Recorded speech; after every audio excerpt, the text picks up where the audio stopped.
First off, Herman and Alicia, we appreciate you both for speaking with us. How are you doing? We're as good as can be expected for this type of situation. You know, we find ourselves here 5 months since our son passed. So, you know, we're still coping. We're still trying to get by and feel our way through. But as was the case in the beginning, you know, we've continued to have a lot of support from family and friends, coworkers, family, and that really helps, you know, and then having the conversations with them and reliving a lot of situations that involved Hunter, that really helps. Yes, all the good memories. How about you, Alicia? Well, day by day for me, it's just hard with knowing that he's gone and Owen's in the military and he's gone, so it makes the house very quiet. But thank goodness for people's prayers and the love that they have shown us, because honestly, without that, I don't think I'd be able to get out of bed. So, day by day is what I say.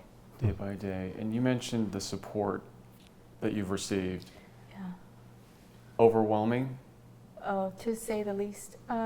It's been outpours of people texting us, sending us letters. We have crates of letters that we've been slowly responding to, very slowly. But we're responding nonetheless and trying to thank them, because it's just this outpour of love that we've received, you know. And it really continues, even almost on a daily or weekly basis. We still get things through social media and mail. You know, snail mail is great. It's nice opening those envelopes and seeing the names of people out there that care and where they hail from. You know, we've had correspondence from across the country, really, and even across from other countries such as Australia and the UK. You know, so it's always surprising when we pull our mail out of the mailbox and have those letters from faraway places, and the message is always the same. You know, people out there just supporting us, praying for us. And unfortunately, other people that have gone through similar situations as us, just kind of giving us some words and some expressions of encouragement. So, but it's always nice to continue to receive that. And in addition to the message in that correspondence, it's knowing that people haven't forgotten, you know, and that they haven't just moved on. And that means a lot. Absolutely, and I know that you are also doing things to remember your son as well. There's a memorial scholarship that was set up in his name. What can you tell us about some of the ways that you're trying to honor his legacy? Yeah, so Hunter attended Quinta High School here at Desert Sands Unified School District, and so we've partnered with them and to form a scholarship in Hunter's name. It did very well. It's doing very well as far as the fundraising goes.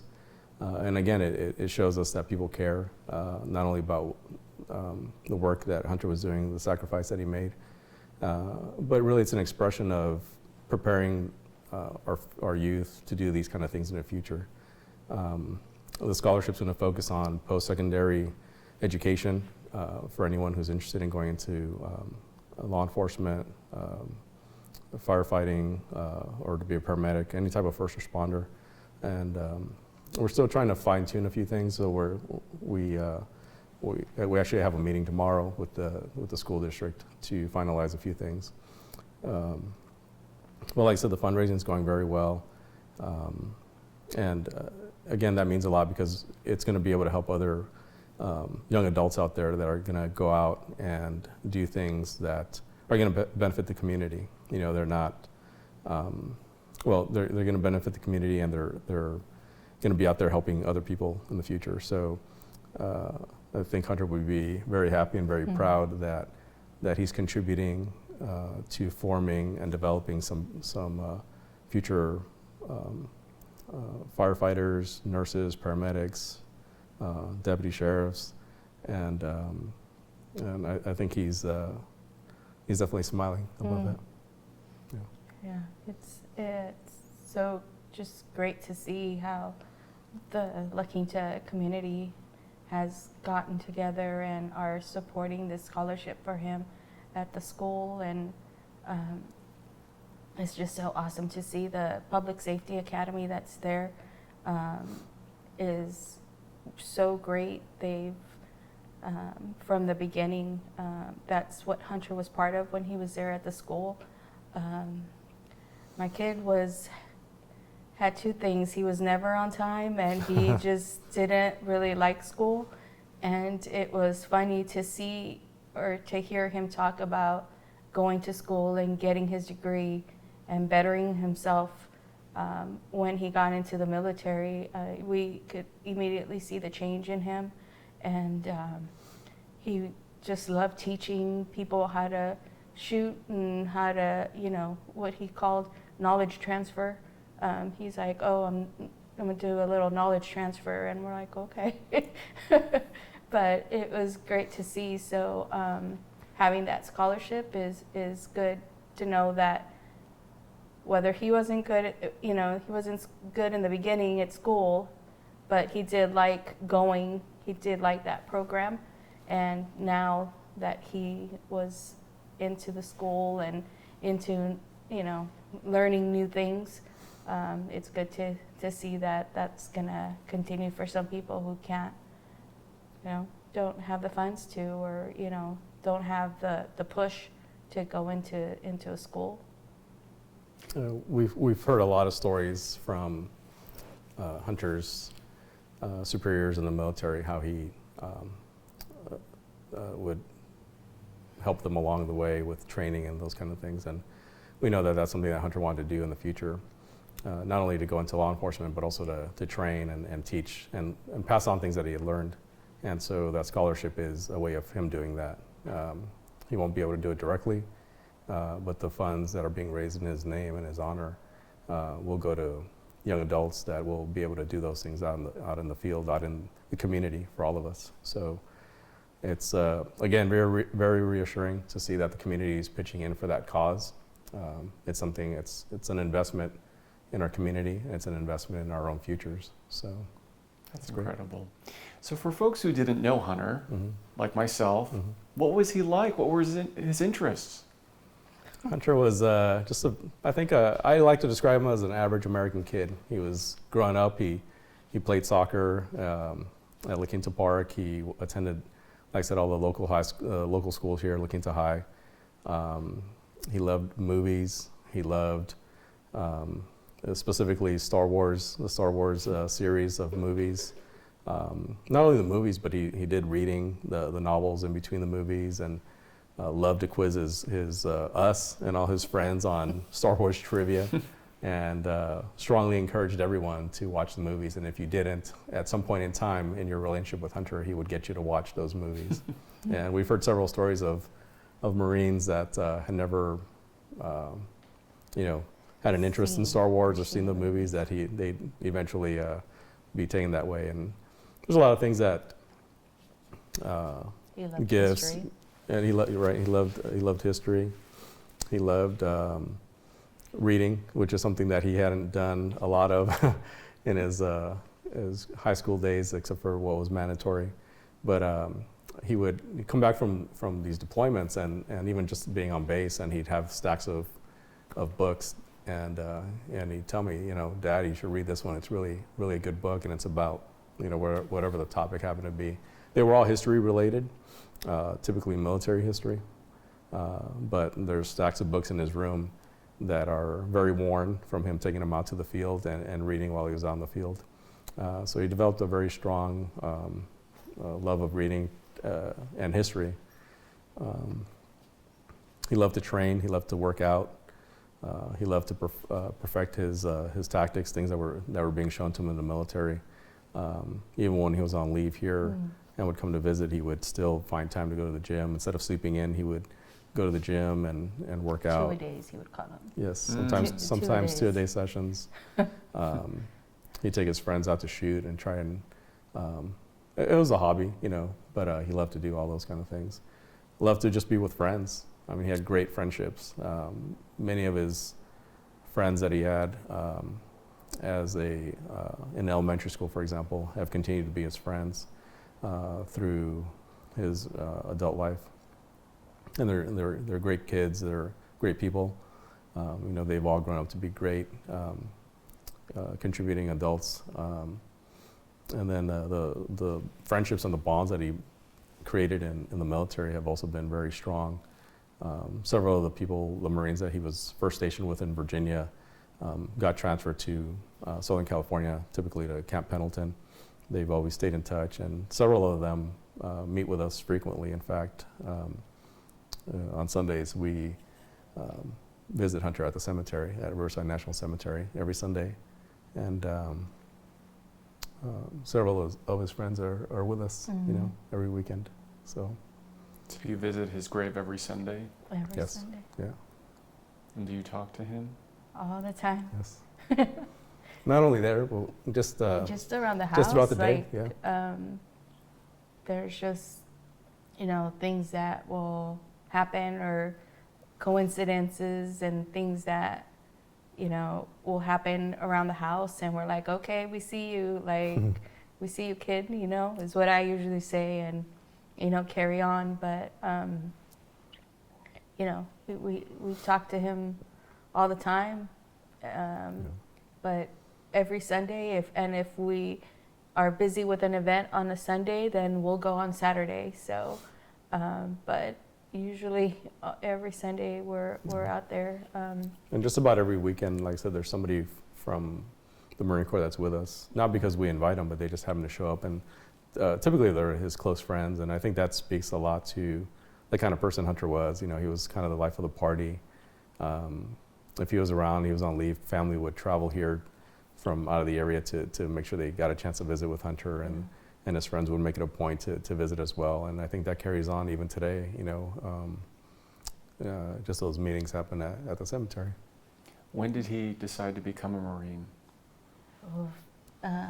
Very young.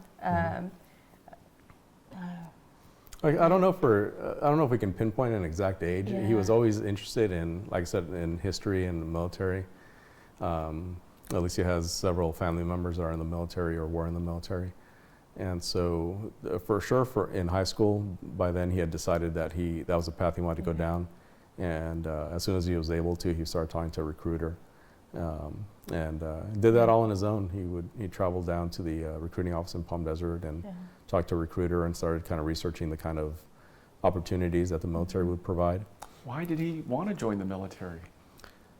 I really think it was just that service. You know, we kind of, I don't think we've set out the goal to be a service-oriented family. It just kind of happened, both in the work that Alicia and I do.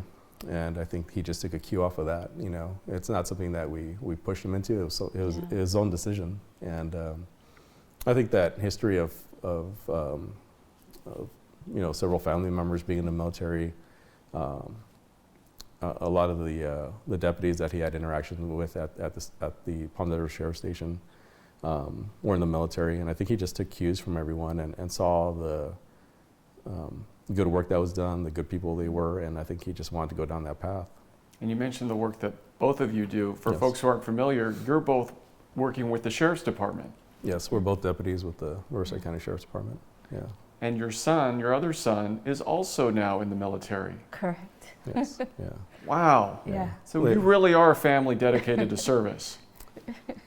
Yeah, it's, you know, like I said, it's not something that we said, hey, this is what the path we're gonna go down. It's just Like things the way things developed. Yeah, I don't think we like raised the kids to do that, because in honesty, with the way law enforcement was in the beginning, it was really good, and you know, now it's just kind of has his hiccups or whatever, and so we just kind of thought, we'd always tell them, like, you guys don't want to do anything else, like, Yeah. We left it open. I mean, Yeah. any options that they wanted to Yeah. do, you know, we didn't force them to go down a certain path. It was really their choice. But What were Hunter's goals? Did he want to go into Yeah. law enforcement as well? he did, yeah. So prior to joining the military, during his high school years, he was part of the Explorer Post at the sheriff's station. That's right. He did that for a few years, and from there joined the Marine Corps. And then when he finished, he had one more year to go. So he was supposed to finish his 5-year commitment to the military in September of 2022. And then his plans were to join join the sheriff's department after that. So he'd already started asking me questions about how soon can he apply, and how's the process, what's the process like, and those kind of things. And like I said, in addition to us, he had a lot of friends and a lot of people that he still stayed in contact with, even during deployment, either through texting or social media. He would stay in touch with several people. So he knew what he wanted to do, and you know, we've heard through others, and I think we never stopped to really realize it, that Hunter had a plan for years. Even as a young adult, as a teenager, he had a plan on what he wanted to do with his life for quite a while. You know, unfortunately, there's times where, you know, young people are still trying to figure things out, and that's fine. Hunter just happened to know what he wanted to do and was following in everything he needed to do to plan and train for that future. Do you think he would have been a sheriff's deputy here in Riverside County? Oh, absolutely. Oh, That was for his plan. sure. Yeah. That was his plan.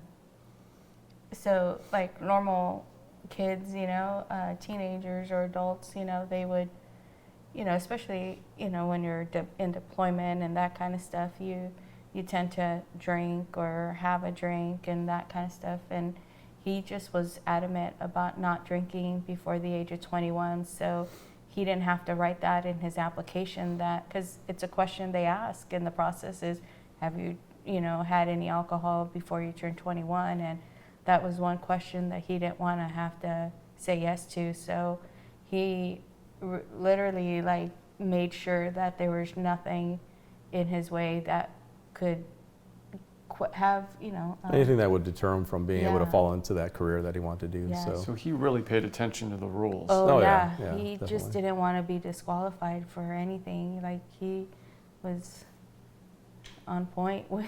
So with getting how on. long was he in the Marines before he went to Afghanistan? So he had been in the Marine Corps at that point almost 4 years. He had been in, originally he was, after boot camp in San Diego, he was part of the fleet anti-terrorism team, and the team he was with was stationed out of Virginia. He did his first 3 years there, and then was sent to Camp Pendleton in San Diego to finish off his last 2 years. And that's where he became part of the 2nd Battalion, 1st Marines.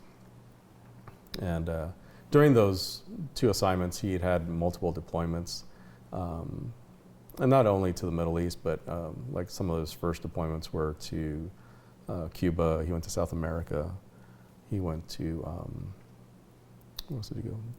He was stationed in Jordan for one of the deployments, or 2 of the deployments. So Afghanistan was only a few days out of Hunter's career in the military. Few Few days. He yeah. had just landed in Afghanistan? He had, yeah. He was in Jordan before, Yeah. and he was probably there about 5-6 days. And did he tell you what it was like? Did you communicate with him? So he had told us, he had called us, and everything was very hush-hush, and there wasn't a lot going on, and he just had told us that because he had been in the Explorers, we would talk a lot of codes, and he's like, I'm just going to be going 10-8, which for law enforcement, it means that you're going to work. So you're going to start working means that you press your 10-8 button and you're open for calls or to, you know, for service. And he just told us, hey, I'm going to be going 10-8. I don't know when I'm going to be able to talk to you guys. And we just, you know, we told him be careful and to have his head on a swivel and to call us as soon as he can. He trained me very well to not be on the phone and constant calling him, or leaving him messages, because he would say, when I'd power up the phone, I don't want all these messages coming in, so don't call me, I'll call you. And so I just never, it had been over almost, it was going to be 4 years of me not calling him or leaving him messages. I'd be waiting for him to call me. So he gave us that call and said, I'll call you as soon as I can. And it was about 4 days later when he called and said that he had been up all this time and that it was just horrible to see, like, these kids out there, people suffering, and just He told us about all the conditions, what they were facing, that they had been up from the time that Hunter landed and his unit landed in Afghanistan at the airport. They went right to work, and they'd been up for close to 4 days straight, almost, just trying to help out with the evacuation.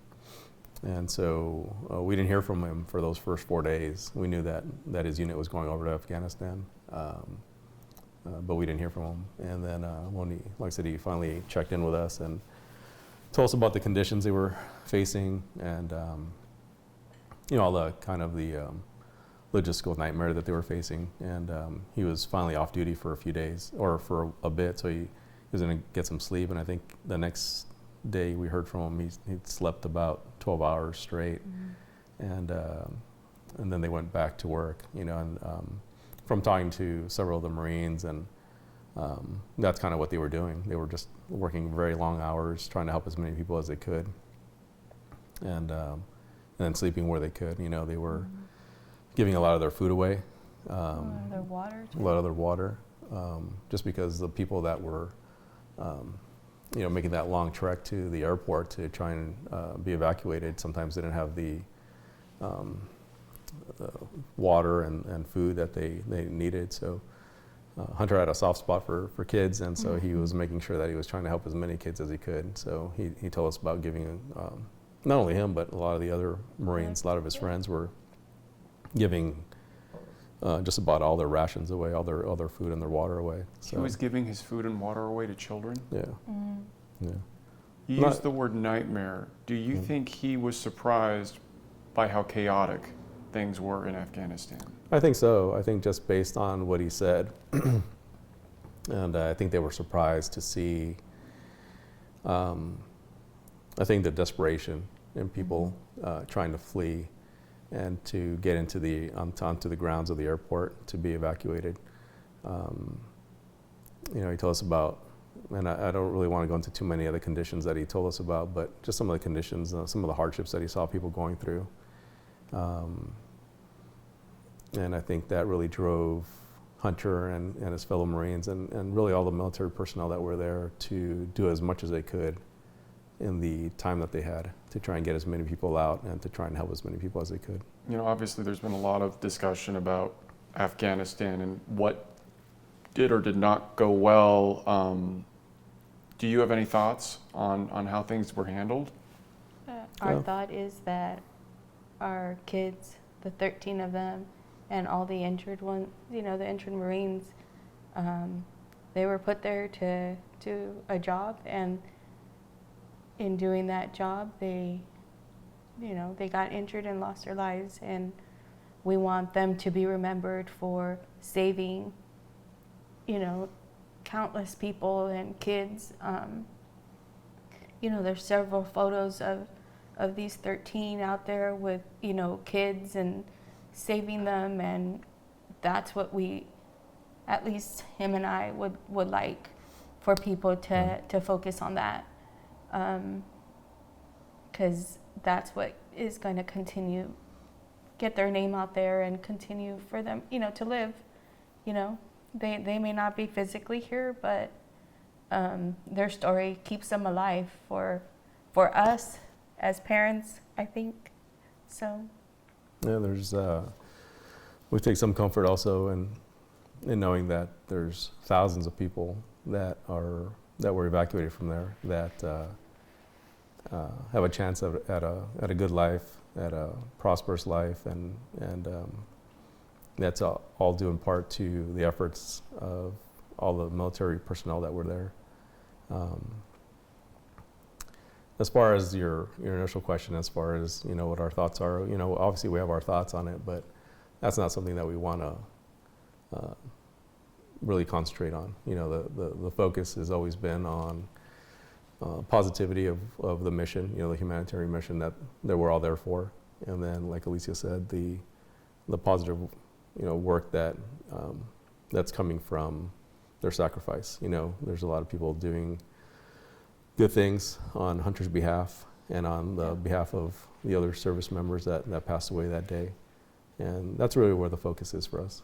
Understandable. And speaking of that day, there's 2 girls, I understand, who Hunter rescued? That day, yes. His friend and fellow Marine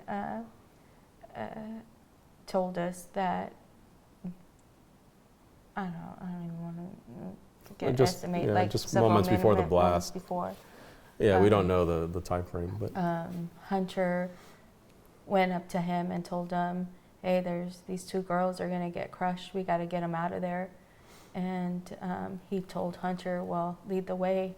And so he proceeded to jump over this, I guess, like a pony wall or something where the girls were being crushed. And he pulled one out, handed it to his friend, and he took her on the side, gave her water, and then came back for the other one. And they gave each other a fist bump, and Hunter told him, like, hey, I'm going to go back. And they separated, and a few seconds, maybe a minute, I don't even know, the blast happened. So he died trying to save that second little girl. The second little girl was saved. He went back to try to see, I don't even know, like he probably went back to see if there's anybody else, or, I mean, I don't know. They were processing people. They were still trying to process people. So we do know that one of his last few moments, I guess, was doing exactly that, and that's from his fellow Marine, that told us that account of them working together to save those 2 girls. And then at some point soon thereafter is when the blast occurred.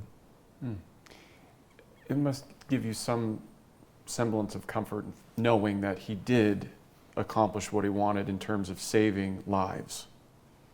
Yeah, and there was other, earlier in that, before August 26th, we had been in touch with Hunter, and he told us about helping another young boy that was separated from family. There was a lot of people obviously doing whatever they could to save their family members, especially Their children.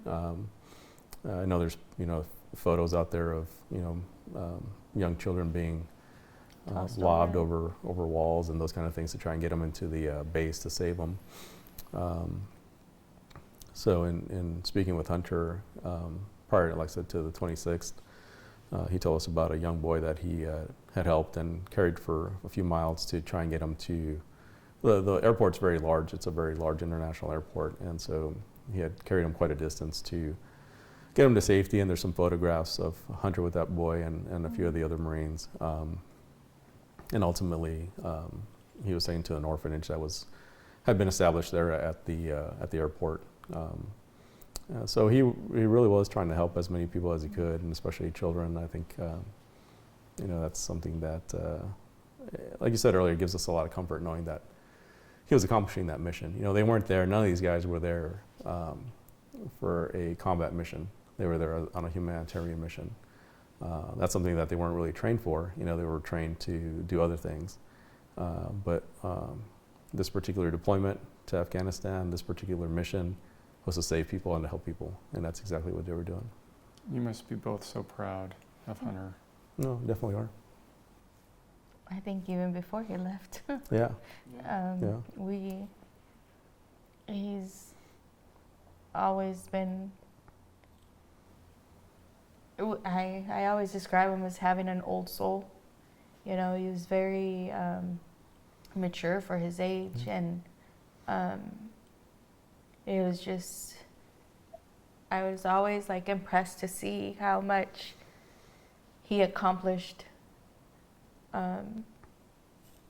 with the so little time he had on this earth, you know. And the things he's doing after is even more amazing to me, you know, to see. So just all these little things that people do in his name, or that we do with his foundation or the scholarship foundation, it just keeps him alive for me.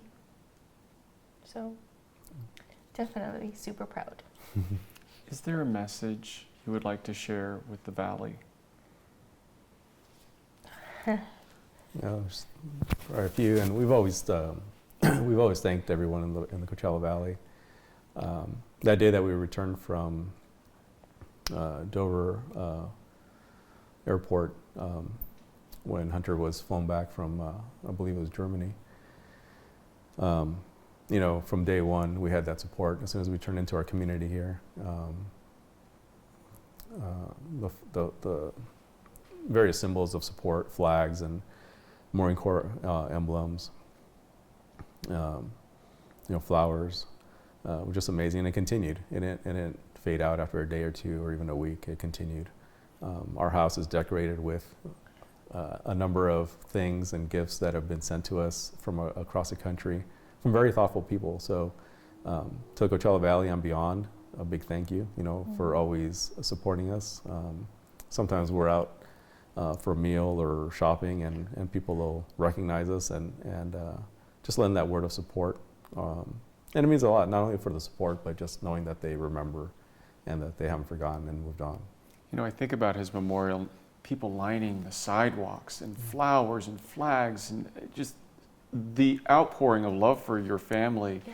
Was there anything in particular or any moment that you remember that really stood out for you, that touched you? Was there something that you remember from that time? The kids, all the kids. Part of the procession was to pass through the schools that Hunter attended. So Amelia Earhart Elementary, John Glenn Middle, and La Quinta High. And I think I'd agree with you that turning into those schools. One of the teachers at the high school, she said, we were supposed to start the procession at a time, and by the time we got him from the church into the car, it took a little longer than we had anticipated. And one of the teachers had made a comment like, leave it to Hunter to be late, because he was always late to school, so Yeah. he can't be on time for his own day. But seeing the kids and the signs, we did get to keep, I think, all of the signs that the kids have made. Yeah. We have all those. The posters, the district had made signs with all his pictures from kindergarten up to high school, and he would have hated some of those pictures, but they were all there, and it was just so nice to see. And I think one of the things that for me, obviously I think it's twofold. One of the reasons that it's so touching is because it probably takes us back to a time when Hunter attended those schools. But the other part of it, for me anyway, is knowing that there's a lot of families out there that allow their children to come out and be part of that. Many of them were standing there with their families. Those young people are the future of the Coachella Valley, are the future of our country. And to know that they're taking the time to pay their respect to Hunter.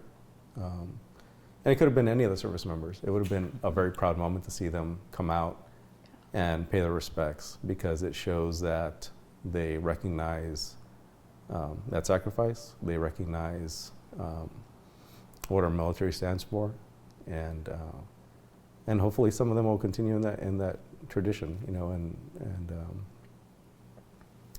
we need them, right? I mean, we need We need our first responders to protect our communities. We need our medical staff to help us in the hospitals and care for us in the hospitals. And we need our military to defend our country.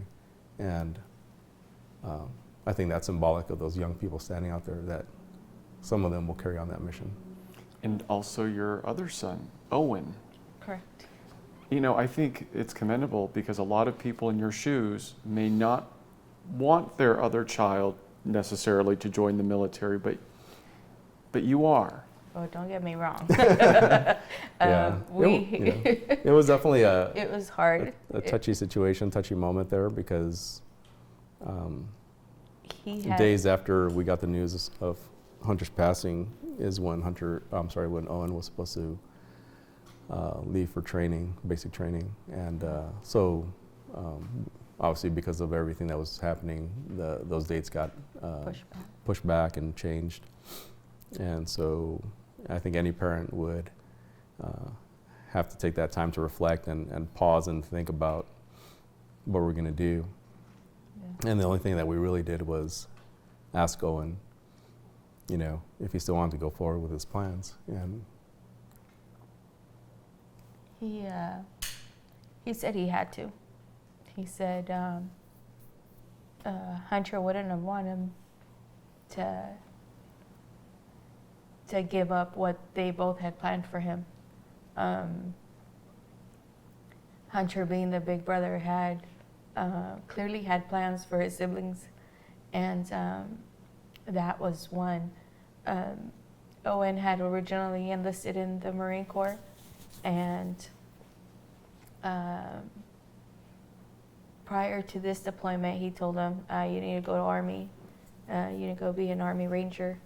And so Owen then withdrew his paperwork from the Marine Corps and joined the Army, and actually had sworn in the day that we received news that Hunter had passed. So he had sworn into the Army the same day Yeah. that he found out about his brother's yeah, death. he had had to go to San Diego, and had just arrived maybe an hour or maybe 30 minutes before we got the knock on the door. So that's how you found out it was a knock on the door. Well, I call it the knock on the door. I was actually driving in from my daughter's volleyball game, and we had been taking several calls of people asking us how he is or if we heard from him. His friend, who he was really close to, we had heard that he had been injured and was in Germany with his injuries, and in not hearing from Hunter, we kind of knew something was wrong. So we just kind of kept, I just started praying and hoping, and we went to our daughter's volleyball game, and when we came home, as I was pulling into the driveway, I saw the government vehicle and the two Marines step out of the car. And after that, it gets a little foggy, but yeah, so obviously they came in, and that's never a good indication. So Alicia, our daughter Trinity, and I were present. I'm sorry, it was Alicia, Owen, and I were present, and then Trinity pulled up from her game shortly thereafter, and they gave us the news, and it was even difficult for them, obviously, to deliver that news. Mm-hmm. So. But our Keiko is what they call him, the casualty officer. He was awesome from the beginning. The TAPS people and the honoring our fallen. Laura, who runs the program, is super awesome. She has been with us since. We get monthly calls from them, making sure we're okay. And our Keiko had been with us from the beginning, and I mean, it's hard for them, you know, to have to give this news, and you know, can't imagine being easy, and you know, it's just hard for them as much as it is for us to hear it. It's hard for them to give it, but like the military support that we've gotten has been great. The support from the community has even been better. And are you both back at work? Yeah. What is that like? The first few days were a little challenging, you know, not only for I think for us, like going back to work after, you know, and you're still obviously dealing with everything even today.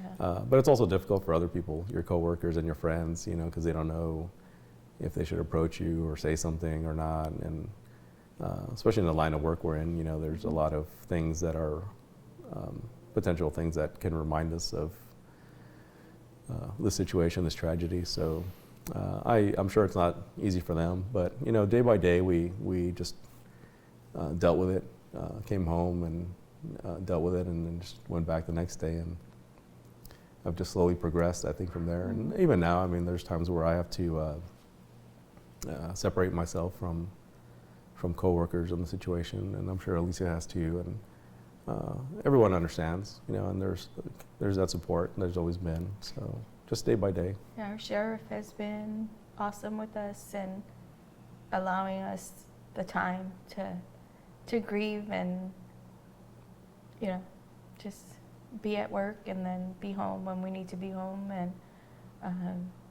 Hunter wouldn't have wanted us to stick around here and grieve him. He would want us to push forward and continue. So Let me ask, when people see you out in the community, what would you like them to do? Do you want them to come up to you? Do you want them to give you some space? Is there, because I think a lot of people don't know, right? Yeah. Right. I think whatever they feel comfortable with. Yeah. You know, I think that there's not one answer for everyone, right? Mm-hmm. There's times where it might be appropriate for them to come up and approach us, and we welcome that. And there's other times where maybe just a simple look and a nod, you know, gets the job done. You know, there's one of the things that was one of the companies, Side Action Apparel, made some shirts for Hunter in Hunter's name, and there's hundreds, if not thousands, that were sold, and we see people wearing them. We see them at the gym, we see them at the supermarket, and even that, you know, sometimes those folks wearing those shirts may not see us, but we see the shirt and we see them, and that means a lot. That just means that they took the time to, you know, to buy a shirt to honor Hunter, and then the proceeds are helping other people. So, so I think there's not just one answer for everyone. I think whatever they feel comfortable with. If they want to approach us, we welcome it. It's funny to see us, like, we'll go to the store and we'll have like his sweatshirt on, or his ribbon, or just something, and you know, people, I don't know if they don't put two and two together, but they're like constantly, oh, that's a really cool shirt, you know, where'd you get that? And we're like, whoa. Yeah, we have been, you know, there are people that recognize us and stuff like that, and they. You mentioned the ribbon. Is that something you wear all the time? And is it something that people can also receive, or? So these were made by a local seller. She just decided to make some and sell them, and they gave us some, and but most of the time, if I'm not in uniform, I have something on with him. Always my dog tags, I always have with me, but a ribbon and a shirt or a sweater, something outside of work. Most of us have the bracelet, his tribute bracelet, or like Lisa said, the dog tag. So his typically friends, not his friends from the military. I guess a lot of military personnel were they're called morning bands, and they're metal, and they gave us one, and so I haven't taken this off since I got it. So this and my dog tags stay on me. All the 13 moms, we all got our dog tags from honoring our fallen. And we just, like, you can, when you run into a Gold Star family, and most of the moms will have their dog tags with them, so they're pretty easy to locate. But, we always have something on us. So he's always with you. Yes. Anything else either of you would like to say or to talk about? I think for the community, just again, a big thank you. The mission that we took on with the Hunter Lopez Foundation is really to help others. But we couldn't do that, at least on the scale that we're doing it now, without the help and assistance and the generosity of everyone that's donated. Yeah. And that goes also for the scholarship, as we spoke of earlier. A lot of these things are great ideas, and everyone or many people would like to do them, but it really takes the generosity of the community and some very generous donors as well. We've been to several functions where there's corporations that have donated money, Bighorn, American Express, to name a few. So it really comes down to people like that and companies like that, because we can sit here and say, we'd like to carry on Hunter's name and we'd like to help other people in his name, but you need the funds to do those kind of things. And there's other ways to support people. There's groups out there that are there for support, emotional support, counseling, those kind of things. But this is something that the mission that we've taken on in Hunter's name, requires monetary donations. So if somebody would like to donate to the foundation, where do they go? How do they donate? Is there For a the website? foundation itself, they can go into the Hunter Lopez Memorial Foundation.org. We also have a donate page for his foundation and a donate page for the scholarship, and it's all attached on there. And the foundation and the scholarship are separate, The correct? foundation and Correct, yeah. scholarship are separate, yeah. His foundation for right now is mainly focusing on helping Marines. We have helped 2 active duty Marines with service dogs, and we've helped 4 families from Kilo Company at MCRD San Diego so that they can attend their Marines graduation. And we just have hopes to do a gym scholarship for a senior at the La Quinta High School who's enlisting, because a lot of these kids, they don't have the proper training or the funds to pay for extra training. At least for Hunter, when he went, he was fortunate enough to be able to go to the gym and not just the once a week what they call a pulley event, which is like one day of training with the Marines. So our hope is to give these gym memberships out so that they can train not just the one day, but to continue, because that Eagle Globe and Anchor isn't just given, they have to earn it, and we just want to help so that it's a little easier to earn, with their training. So that's what we've been doing, and I think for me at least, it's been. It's a way to work through, some of the grief to help others. We just attended as Alicia was saying, we're helping some of the families that can't afford to attend the graduation of their son from boot camp. We're flying them in, giving them hotel accommodations and travel to the recruiting depot in San Diego. And we've attended the graduations. The Marine Corps has invited us to, because of the work we're doing, has invited us to attend the graduations. And it's rewarding to attend, because you get to see the dedication from hundreds of these young Marines that what they've taken on. At the same time, it's a little difficult to see because it brings up memories of when we attended back in 2017 when Hunter graduated. But overall, when we leave there, I think we leave with a sense of accomplishment, a sense of contribution to the overall mission, and the community and society. And really, it's the reward is seeing those families. This last graduation on Friday was 2 mothers from Texas and 1 father from Puerto Rico that was able to come out and witness their son graduate from, at their young age of 18 or 19, typically one of their biggest accomplishments in their lives.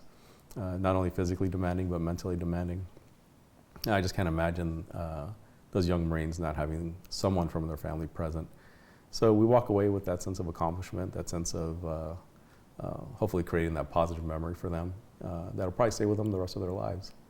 So. What do you think Hunter would say about all you're doing? Keep it up. Yeah. Keep it up. Yeah. Full send. Let's go.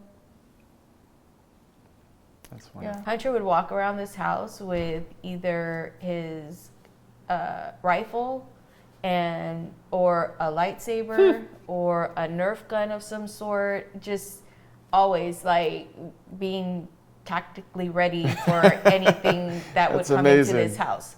So he said, he goes, when I go, like, you need to put this, I'm going to take this with me.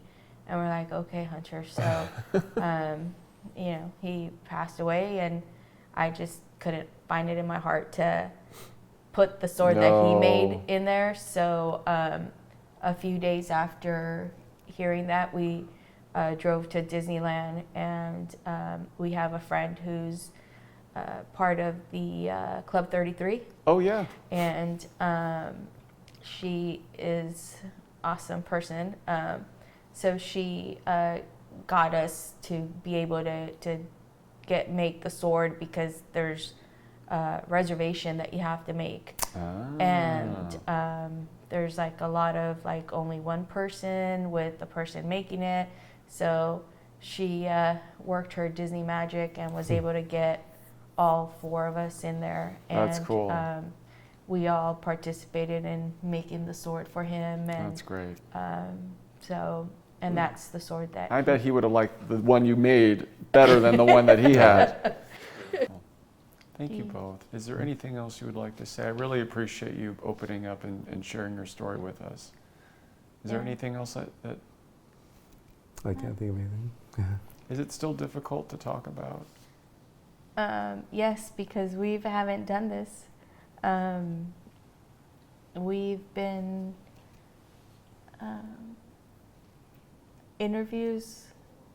I believe this is... We've done a few, but it's always hard to talk about, just because it generates memories. And of course, yeah, absolutely. Yeah.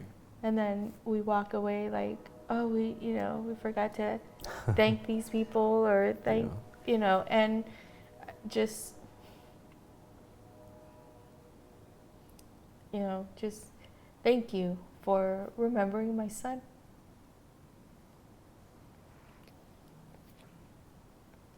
It helps knowing that people think of him every day, and that we're not the only ones grieving.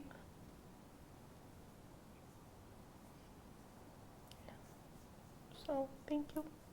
Well, thank you guys. Thank you both so much. This was wonderful. I really appreciate it.